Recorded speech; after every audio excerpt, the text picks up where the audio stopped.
तो दोस्तों यह कहानी है एक ऐसी लड़की की जो अपनी गलती के परिणाम के चलते गर्भवती हो जाती है। और अब उसका साथ देने वाला कोई भी नहीं था, लेकिन वह अपनी मुसीबतों से सामना करते हुए एक ऐसे जगह पर पहुंचती है। लेकिन उसके साथ वहां भी वह सेम घटना घटती है। लेकिन आखिर में वह उसके साथ कैसे उसका सामना करते हुए ज़िंदगी को आगे तराशती है, यह हम आज की कहानी के अंदर देखने वाले हैं। कहानी आपको अंदर से झंझोड़ देगी। जहां कहानी की शुरुआत में हम एक ट्रक को गुजरते हुए देखते हैं, जहां ट्रक के बगल वाली सीट पर एक महिला बैठी थी। दोनों में कोई बातचीत नहीं होती है। जहां पर वह शख्स अपने जेब से एक परफ्यूम निकालकर अपनी गर्दन पर रगड़ने लगता है। ऐसा करने की वजह हम समझ नहीं पाते। शायद वह बगल में बैठी महिला को इम्प्रेस करने की कोशिश कर रहा हो। जहां पर वह अपने ट्रक को एक किनारे पर रोकता है। शायद उसके ट्रक में कोई खराबी आ गई थी। वहां वह ड्राइवर अपने मालिक से मिलता है, महिला के बारे में पूछता है। ट्रक ड्राइवर बताता है कि महिला रास्ते में लिफ्ट मांगती है, इसीलिए उसने उसे अपने साथ बैठा लिया था। यह भी नहीं पता था कि वह महिला जाना कहाँ चाहती है। बस इतना पता होता है कि उसे काम की तलाश है। मालिक ने कहा कि उस वक्त काम की तलाश उस पर काफ़ी ज़्यादा अजीब महसूस होता है। वह कहता है कि एक काम करो, इसको यहीं पर उतार दो। यहाँ दोनों आपस में बात करने लगे, जहाँ वे ऐसी महिलाओं को साथ नहीं लेकर जा सकते हैं। हम देखते हैं कि वह महिला उनकी सभी बातों को सुन रही होती है। सोचने लगती है कि उन्होंने अगर उन्हें यहीं उतार दिया तो आखिर वह इतनी रात कहाँ जाएगी। तभी ड्राइवर ने उसे उसका बैग थमा दिया और सड़क के दूसरी तरफ इशारा करते हुए बस्ती में चली जाने को कहा। वहाँ पर उसे कोई ना कोई काम जरूर मिल जाएगा। दोनों शख्स ट्रक लेकर वहाँ से चले जाते हैं। यहाँ हमें कुछ पता चलता है कि आखिर यह महिला कौन है और कहाँ से आई है। जहाँ इस महिला का नाम सारथी होता है। वह धीरे धीरे बस्ती की तरफ बढ़ना शुरू करती है। रात अंधेरी हो चुकी थी। वह अनजान जगह पर हर कदम उसका डर और गहरा होता जा रहा था। यहाँ हम देखते हैं कि सारथिका प्रेग्नेंट थी, जिस वजह से महिला को जानने में उसकी जिज्ञासा और बढ़ जाती है। यह खामोश और डरे हुए चेहरे के पीछे उसकी कहानी काफ़ी दर्द भरी थी। यहाँ सड़क के दोनों तरफ काफ़ी चकाचौंध दिखाई देती है, जहाँ पर काफ़ी महिलाएं बार के बाहर बैठी थी, जिसमें कुछ डांसर और कुछ वेश्याएं थी। तभी एक शॉप के बाहर आकर वह बैठ जाती है। थकान की वजह से वह वहाँ पर बैठी थी और उसने एक बूढ़ी महिला से कॉफ़ी मांगी। महिला ने उसे कॉफ़ी और कुछ खाने को लाकर दिया। वहाँ एक आदमी और कॉफ़ी पी रहा था। पीने के बाद वह वहाँ से उठकर जाने लगा। उसने कहा कि अब वह यहाँ पर तभी आएगा जब वह लैब स्टेशन और मसाज मिलेगा। अब यहाँ पता चलता है कि कॉफ़ी लैब फ्रेट्स एक ऐसा काम है जहाँ पुरुष कॉफ़ी पी रहा होता है, महिला उसकी गोद में बैठकर उसके हाथों से मसाज देती है। कई छोटे इलाकों में ऐसी व्यवस्था की जाती है। अक्सर यह कस्टमर को अट्रैक्ट करने के लिए किया जाता है। बूढ़ी महिला की दुकान पर कोई शख्स नहीं आता है। अब उस बूढ़ी महिला ने उस शख्स से कहा, चाहो तुम मेरी गोद में बैठ सकते हो। लेकिन वह आदमी वहां से चला जाता है। अब वह बूढ़ी महिला का नाम माया था। रात ज्यादा हो चुकी थी। वह अपनी दुकान को बंद करने जा रही थी। सारथी का थकान की वजह से वहीं सो जाती है। माया ने उसे नींद से उठाया और उसे कहा कि तुम अब घर जाना। लेकिन सारथिका को समझ नहीं आता है कि आखिर वह इतनी रात कहाँ जाएगी। इस अनजान जगह को वह किसी को जानती तक नहीं है। उसने माया से बताया कि वह काम की तलाश में है और वह किसी भी तरह का काम कर सकती है। लेकिन माया को नहीं लगता है कि वह इस हालात में कोई भी काम कर पाएगी। माया के साथ उसके घर जाने लगती है।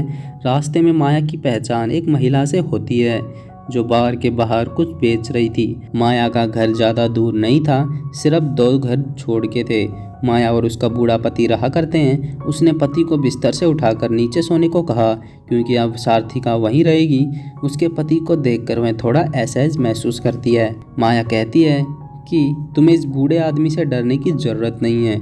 यह सुनकर उसका मन थोड़ा डर से दूर हो जाता है। सुबह माया ने पूछने पर उसने बताया वह दूर गांव से आई है।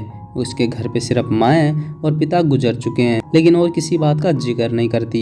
लेकिन यहाँ एक बात साफ हो जाती है कि वह किसी एक आदमी के साथ प्यार करती थी, जिसने उसे अपनाने से इनकार कर दिया। अब वह घर के काम काज भी करने लगी। उसने माया से काम के बारे में पूछा ताकि वह अपना खर्चा चला सके। लेकिन यहाँ पता चलता है कि आसपास के सभी फैक्ट्री इकोनॉमिक क्राइसिस की वजह से बंद हो गई हैं। माया का बूढ़ा पति भी पहले काम करता था, लेकिन वह भी बंद हो गई। अब राइस फील्ड में वो काम करता है। सारथिका ने सोचा कुछ दिनों के लिए वह यहीं पर काम करेगी और कुछ दिनों के बाद उसने एक बच्चे को जन्म दिया। जहाँ वह कुछ दिन खेतों में काम करती है, जहाँ साथ में अपने बच्चे को भी लेकर जाती है। शाम उसे मजबूरी में कुछ पैसे मिल जाते हैं। बच्चा और काम वह एक साथ काफ़ी मैनेज नहीं कर पाती।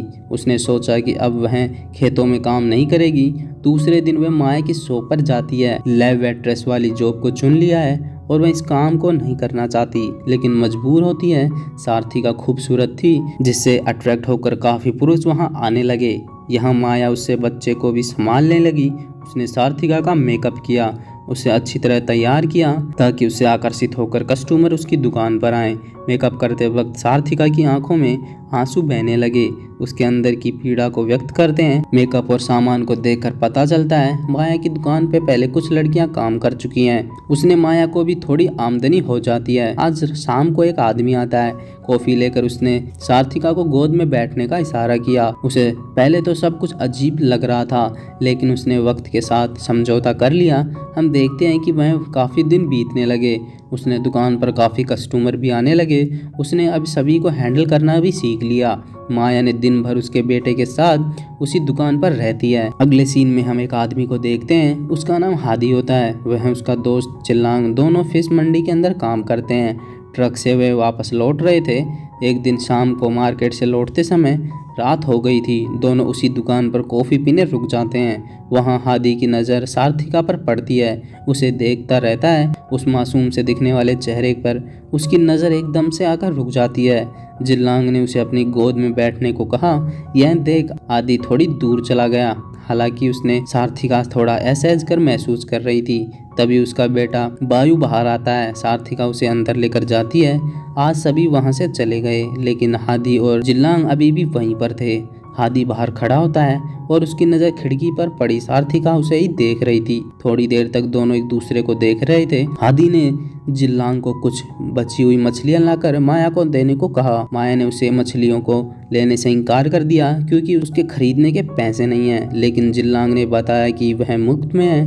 यह जानकर मैं काफ़ी खुश हुई। सुबह माया और सारथिका उस शख्स के बारे में बातें करने लगी। छोटी सी मुलाकात और सारथिका को पसंद करने लगा। माया ने बताया उसके हाथों में कोई वेडिंग रिंग भी नहीं थी, यानी वह शादीशुदा भी नहीं लग रहा था। लेकिन सारथिका ने अपनी तरफ से कोई प्रतिक्रिया नहीं दी।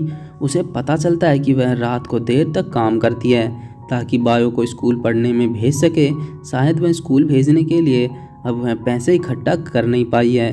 वह हर रात वह हादी के साथ इंतज़ार में रहती है, लेकिन कुछ दिनों से वह आया नहीं था। एक दिन हम देखते हैं शाम होने से पहले वह दुकान पर आ जाता है, लेकिन आज उसके साथ एक दूसरा लड़का था। उसका नाम यूना था। सारथिका पहली बार हादी के करीब आकर बैठ जाती है, लेकिन कोई बातचीत नहीं होती है। हादी उसके चेहरे की तरफ देखता रहता है। सारथिका उठकर वहाँ से चली जाती है। शाम तक जब वह बाहर आई तो हादी वहीं बैठा था। वहाँ दोनों के बीच बातचीत शुरू हो गई। आज उसने फिर से उस मछलियाँ लाकर दी।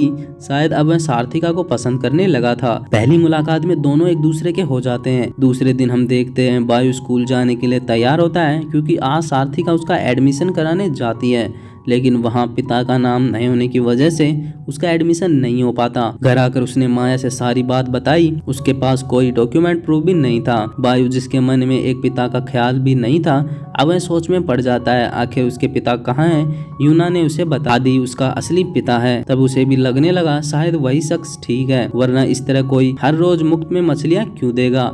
हादी को देखकर उसका मन सवालों से भर जाता है। हम देखते हैं कि उसकी शॉप पर अक्सर पास में बार में काम करने वाली महिलाएं पुरुष को भी लेकर आती हैं संबंध बनाने के लिए। आज हम हादी के दोस्त शिल्लांग को देखते हैं जो एक महिला के साथ उसी कमरे में आता है। सारथिका अपने बेटे बायु को लेकर बाहर आ गई जहां हादी पहले से बैठा था। अब सारथिका का बेटा हादी से पूछता है हादी उसका असली पिता है, लेकिन हादी ने उसका कोई जवाब नहीं दिया क्योंकि यहाँ वह ना हाँ कहता है और ना। उसने सारथिका से कई सवाल पूछे और वह अपने घर क्यों नहीं जाती, लेकिन उसने सवालों का कोई ठीक ठाक जवाब नहीं दिया। आज जाने से पहले उसने सारथिका को मुड़कर देखा। उसने पूछा कि वह उसके साथ वीकेंड बिताना पसंद करेगी, जिस पर सारथिका एक हल्की सी मुस्कान के साथ हाँ कह देती है। जहाँ पर वे वीकेंड पे एक बीच पर जाते हैं और वे काफी ज्यादा एंजॉय करते हैं। दोनों के बीच एक खालीपन की दीवार अब धीरे धीरे भरना शुरू हो जाती है। दोनों एक दूसरे के साथ जहाँ पर अपने जीवन के बारे में सपने देखने लगते करते हैं। सब कुछ काफी आसानी से हो रहा था। हादी ने बिना विचार किए दोनों को अपना लिया। सारथिका और हादी की नजदीकियां बढ़ रही थी। दोनों के बीच एक रात संबंध भी निर्मित हो गया। दोनों ने एक साथ जिंदगी बताने का फैसला किया और अब इन चीजों से कोई फर्क नहीं पड़ता, लेकिन सब कुछ इतना जल्दबाजी में हुआ था। सारथिका का पास्ट भी इसी तरह जल्दबाजी में हुआ फैसले का नतीजा था। और यह राज सारथिका ने उसे बताया कि वह काफी अच्छी कुकिंग किया करती है, जो कि उसने अपने पिता से सीखी है। यहाँ पर हादी उसे नूडल शॉप खोलने को प्रेरित करता है। उसने कहा कि वह नूडल स्टॉल खोलने में उसकी मदद करेगा।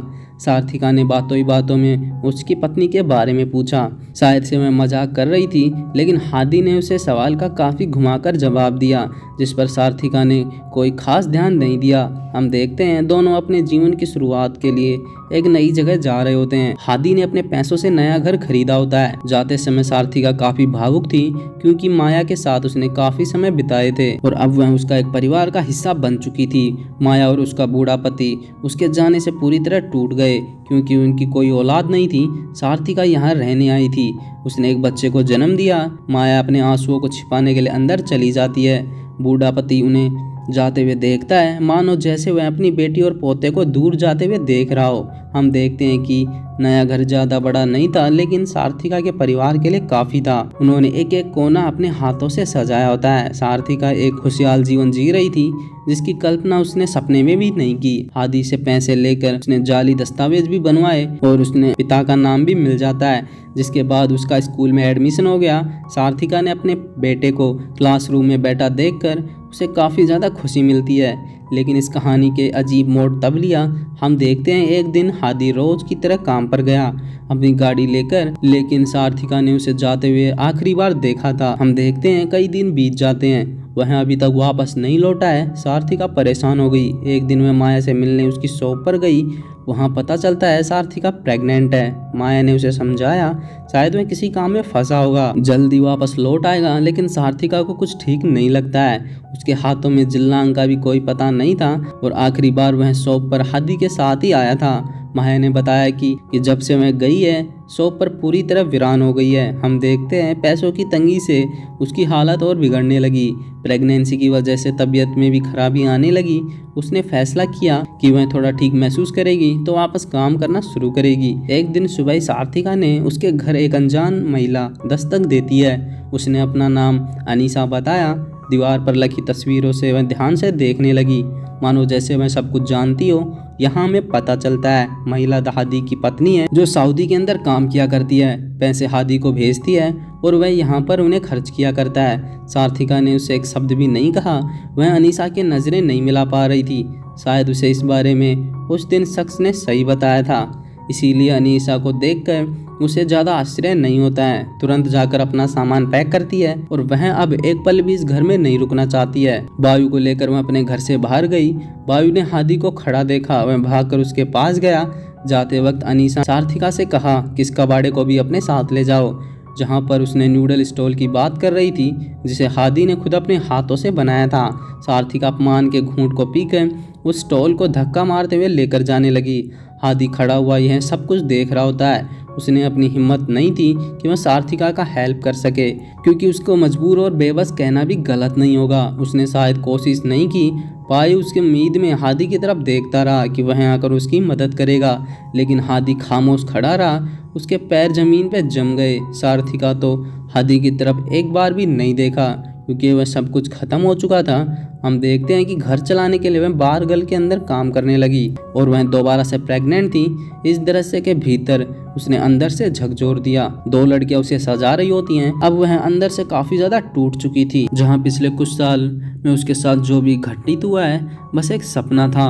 बायो भी उदास रहने लगा, क्योंकि अब उसके जीवन में काफी बड़ा परिवर्तन आ चुका है, जिसे उभरने में थोड़ा समय लगेगा। सारथिका अब बार वाला काम भी नहीं करना चाहती है। वह हर वक्त सोचती है कि वह नूडल स्टॉल को शुरू करेगी, लेकिन वह कर नहीं पाती। एक शाम माया के पति ने उसका नूडल स्टॉल तैयार किया, जिसे देखकर वह काफ़ी खुश हुई। हम देखते हैं कि 13 साल बीत जाते हैं। बायो उसी स्टॉल पर काम करता है। उसकी छोटी बहन शेखर स्कूल जाने के लिए तैयार हो रही थी। माया और उसके बूढ़े पति को गुजरे हुए काफ़ी वक्त बीत चुका है। हम देखते हैं कि डेवलपमेंट की वजह से माया की शॉप को वहां से तोड़कर हटा दी गई।